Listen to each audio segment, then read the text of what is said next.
सांगलीत काँग्रेस इच्छुक उमेदवार विशाल पाटील यांच्या कार्यालयात प्रचाराची लगबग सुरू।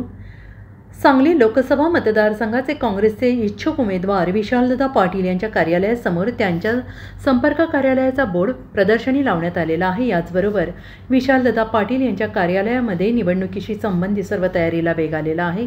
विशाल पाटील यांनी आजच काँग्रेस कार्यकर्त्यांना उद्देशून एक पत्र व्हायरल केले आहे आणि त्यानंतर लगेचच विशाल पाटील यांच्या कार्यालयासमोरचा दर्शनी फलक हा सगळ्यांचं लक्ष वेधून घेत आहे। त्याबरोबरच विशाल पाटील यांच्या कार्यालयातील तयारी पाहता विशाल पाटील हे सांगली लोकसभा निवडणूक कोणत्याही परिस्थितीत लढवणारच अशी परिस्थिती निर्माण झाली आहे।